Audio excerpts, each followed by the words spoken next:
Salut, c'est Mélanie, bienvenue dans mon journal de bord. Aujourd'hui, on va parler sommeil. Donc, c'est plus c'est plus sommeil dans le cadre d'un épuisement, voire d'un burn-out. Là, je vais vous partager que des choses que j'applique dans mon quotidien. D'ailleurs, le thème de cette vidéo fait référence à ma vidéo d'hier qui est sur ma routine journalière. Donc, si tu l'as pas vue, je t'invite à aller le voir. Je vais essayer de vous faire une synthèse en fait. Donc, c'est une synthèse du livre Je suis épuisée. Donc ce livre, c'est un livre que je te recommande, c'est un livre du coup que j'ai lu dans un premier temps et sur lequel j'ai travaillé en fait. Donc il y a une partie en fait au début du livre qui est explicative de ce qu'est l'épuisement, le burn-out, et vraiment permettre d'évaluer où tu en es en fait, si tu es dans le cas de l'épuisement, dans le cas du burn-out. Donc j'ai pris en charge en fait grâce à ce bouquin et vraiment je le recommande parce que c'est pas que je m'en suis sortie, pas totalement, en fait c'est à vie en fait, hein. Une fois que ça nous a touchés en fait, c'est un travail à vie. Enfin, c'est pas forcément un travail parce que pour moi c'est un plaisir. J'ai soif de connaissances, donc c'est pas un souci. Faudra que disons que les choses que j'applique par le biais de ce livre-là, c'est des choses que je vais appliquer tout au long de ma vie en fait. Parce qu'en fait, il suffit pas. J'ai remarqué les gens qui font des burn-out ou qui sont en épuisement, en fait, ils s'en sortent et en fait, il faut que replonger, s'en sortir, replonger, s'en sortir. Et en fait, je veux vraiment m'en sortir. Et surtout là, avec le recul, de voir dans l'état d'énergie dans lequel je suis, je veux plus retourner là-dedans, quoi. Enfin, vraiment, non, quoi, non, non. Ce livre, il m'a permis de comprendre ce qu'était vraiment le burn-out. Il m'a permis donc de voir où me situer. Donc j'ai pas réussi en même temps, j'ai pas cherché plus que ça, mais je l'ai pas fait reconnaître médicalement. Enfin, plus ou moins, mais j'ai pas poussé en fait dans cette lancée parce que je sais à quoi ça aboutit en fait. Et du coup voilà, je me sors de cet épuisement. Alors je sais pas si j'ai atteint le burn-out, je pense que si je l'ai pas atteint, en tout cas, j'étais pas loin. Donc bien sûr, j'ai pas pu mettre la totalité donc des recommandations, enfin j'ai pas pu mettre en œuvre la totalité des recommandations donc de l'auteur. J'ai intégré en fait ce qui me semblait le plus adapté à ma situation, donc c'est ce que je vais partager. Je vais pas tout pouvoir partager sur cette vidéo-là, évidemment, ce serait trop long. Donc là, on va juste finalement parler de l'heure du coucher. Donc, pour faire une synthèse de ce que dit, donc sur la partie sommeil, une synthèse de ce que dit l'auteur. Donc là, c'est vraiment une vidéo liée au sommeil de mauvaise qualité ou un sommeil perturbé. Voilà, c'est plus ça que je voulais dire, un sommeil perturbé. Donc en fait, ce serait dû donc à une mauvaise production du cortisol qui engendre par la suite en fait une mauvaise production de l'hormone de la mélatonine. Donc en fait, le cortisol est produit au début de la journée. Donc le cortisol est produit pas forcément de mauvaise quantité, mais en tout cas de mauvaise qualité. Il tient pas bien en fait. Ça tient pas bien. Et puis pareil, il y a un trouble au niveau de la production de cette hormone-là. Et ensuite, c'est le cas aussi de la mélatonine, donc qui est produit, elle en bonne quantité, mais en mauvaise qualité en fait.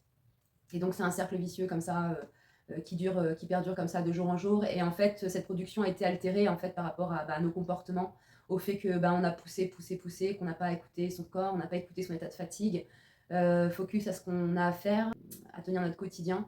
Et en fait, plus on avance dans le temps et plus de toute façon la fatigue est installée et moins on fait bien les choses et plus il faut forcer. Ce qui fait que le corps en fait est en état de survie en fait, qui fait que voilà, toute cette production d'hormones, toute cette chaîne d'hormones, de production d'hormones est altérée. En fait, l'auteur explique que c'est dû à un comportement, à un trait de caractère, enfin à une façon d'être qu'elle appelle les personnalités bulldozer. Donc voilà, c'est des personnalités plus, on va dire, des personnes actives, suractives même, des personnes voilà, dynamiques, qui sont, comment dire, beaucoup dans le contrôle, qui prennent beaucoup à leur charge. Au niveau du sommeil, peuvent prendre plusieurs formes. Donc il y a le fait en fait de ne pas trouver le sommeil le soir, de tarder, voilà, à cause des ruminations. Il y a aussi donc le style de sommeil non récupérateur qui fait que en fait, on se réveille au courant de la nuit. Et après, il y a des phases de sommeil donc, qui sont suffisamment longues mais non réparateurs. Les phases de sommeil, donc c'est de 22h30 à 23h. Donc là, il y a un pic au niveau de la mélatonine, ce qui aide à l'endormissement.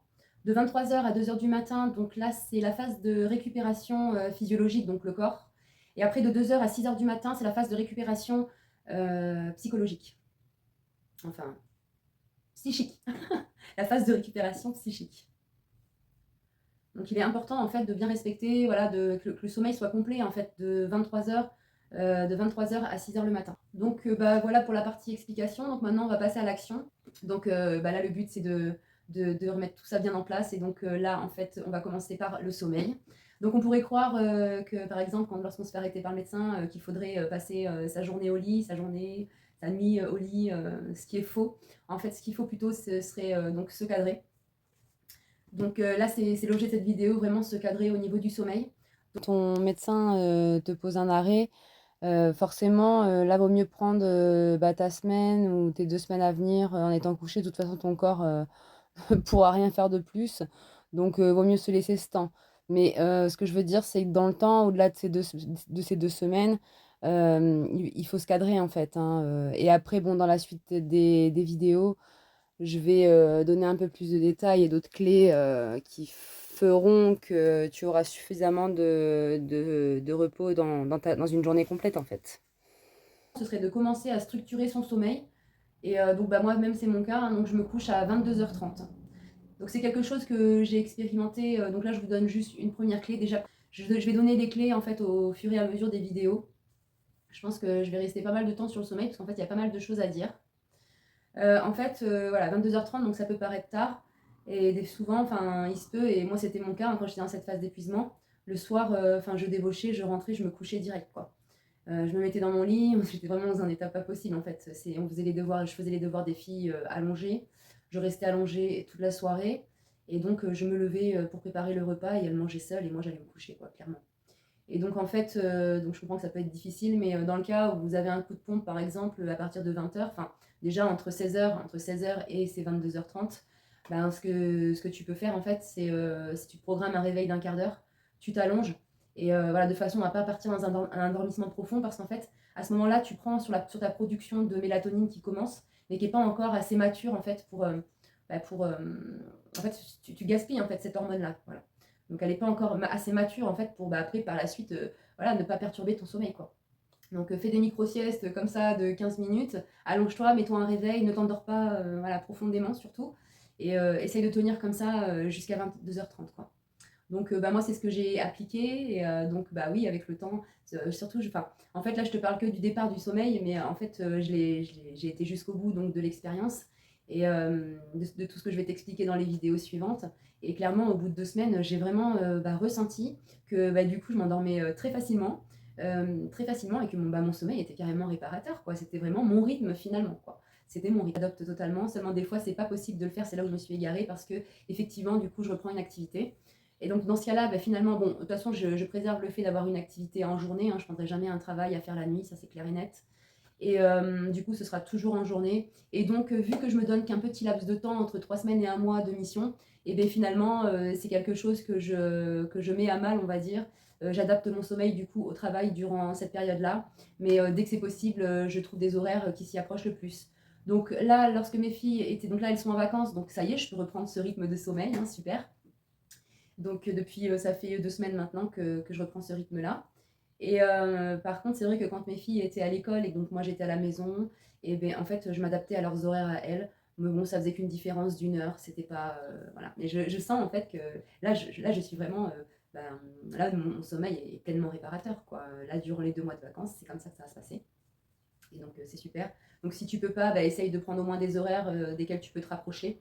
Je sais que quand on travaille, c'est pas évident, mais essaye de t'en rapprocher au plus, de te coucher en fait à 22h30, quoi. Donc si tu peux pas, bah, fais au mieux. Je sais pas quoi te dire. C'est vrai que moi je suis dans le cas, voilà, ben, je peux pas dire que j'ai eu de la chance parce que je m'en suis donné les moyens. Ça n'a pas été simple hein, de démissionner psychologiquement déjà. Et puis et donc voilà, je m'en suis donné les moyens. J'essaie de trouver un mode de vie donc qui me correspond le mieux. Mais vraiment le sommeil, c'est la santé, c'est trop important. Donc c'est quelque chose vraiment que ça c'est une base quoi. C'est une base, et des fois je dévie en fait par rapport à mon activité professionnelle, mais j'y reviens dès que possible quoi. Dès qu'on est le week-end, je prends ces horaires là. Enfin voilà. Lorsque tu vas te coucher, si tu n'arrives pas à trouver le sommeil, donc déjà, dans un premier temps, moi, ce que je fais, c'est que je me mets une sonnerie. Je me mets une sonnerie, donc il est 21h15. Je me mets une sonnerie, comme ça, je sais qu'il me reste 1h30. J'ai intitulé ce réveil, donc préparer sommeil, en gros. Donc c'est là où bah, ça sonne quand même 1h30 avant. Donc c'est là où vraiment, voilà, si j'ai du retard sur mon organisation, rangement, tout ça, bah, c'est là où je lance en fait, hein, vraiment. C'est-à-dire voilà, là, il faut que je me bouge pour tout ce que j'ai à faire. Il me reste que 1 heure en fait avant de me mettre dans mon lit. En fait, je me mets à 10h15 dans mon lit. pour bah, voilà, préparer mon sommeil, voilà, sur la demi-heure de sommeil. Donc là, pour préparer le sommeil, donc, je peux faire des affirmations positives, de la cohérence cardiaque, ma méditation. Enfin, aussi, si je vois que j'ai le cerveau qui turbine, ben, là, je prends ce temps-là pour écrire un peu. Donc idéalement, c'est d'écrire sur un cahier. Après, bah, tu peux aussi, pour des raisons pratiques, écrire sur un bloc-notes dans ton portable.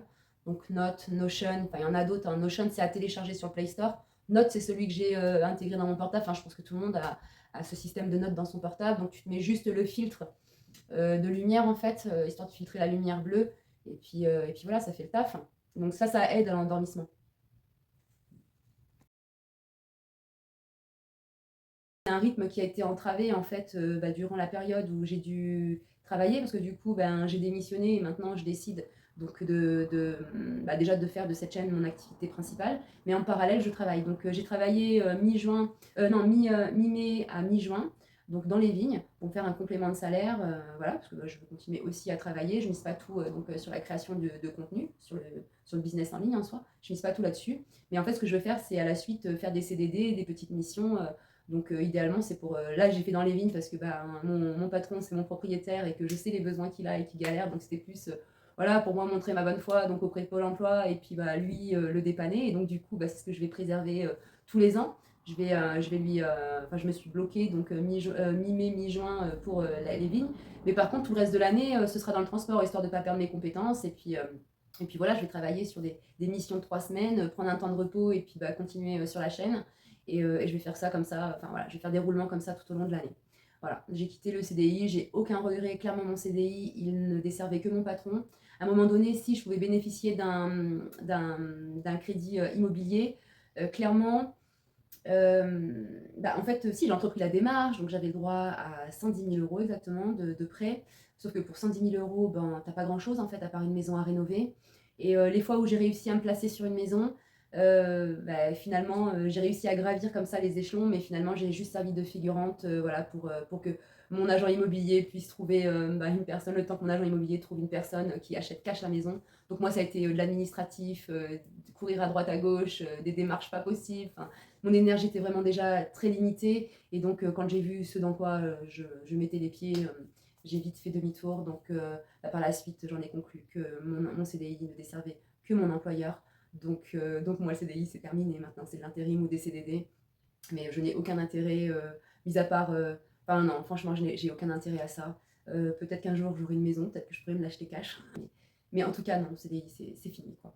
Je préfère ben, privilégier ma qualité de vie sur l'instant présent. Et voilà, sans ça, on fait rien, en fait. Donc, voilà, pour la petite histoire, je me suis un peu égarée, désolée. Donc, bah, conclusion, bah voilà, je te laisse mettre ça en place, juste ça, du moins fais au mieux que tu peux par rapport à ta situation, essaye de t'y en rapprocher. Ouais, généralement, quand tu es dans un état d'épuisement comme ça, bah, finalement, tu te retrouves à ne plus travailler. Enfin, et si c'est le cas, enfin, en fait, si tu es dans un épuisement comme ça, enfin, c'est compliqué. Enfin, c'est sûr, c'est sûrement dû à ton travail, en fait. Donc, peut-être bah, trouver des solutions et envisager de trouver un emploi qui te conviendrait le mieux. Enfin voilà, du moins, essaie de t'en rapprocher, de te rapprocher de ça déjà. Juste, voilà, se coucher à 10h30, mettre en place des alarmes, en fait, une première alarme qui t'avertit 1h30 avant et puis une alarme une demi-heure avant. L'alarme qui a une demi-heure avant, je l'ai changée, j'ai vraiment mis une alarme brutale, voilà, pour dire que voilà, c'est l'heure là, tu discutes pas, tu as mis ça en place, tu vas dans ton lit, quoi. Et voilà, donc bah, j'espère que ce conseil t'aura aidé, j'espère que ben, j'aurai été claire. Je suis pas forte pour retranscrire bah, mes connaissances, donc bah, c'est quelque chose que je développe. Hein. J'ai très peu eu l'occasion de le faire dans ma vie, donc voilà, un début à tout. Donc j'attends 39 ans pour le faire. C'est bien aussi, donc bah, j'espère que la vidéo t'aura plu. Et puis ben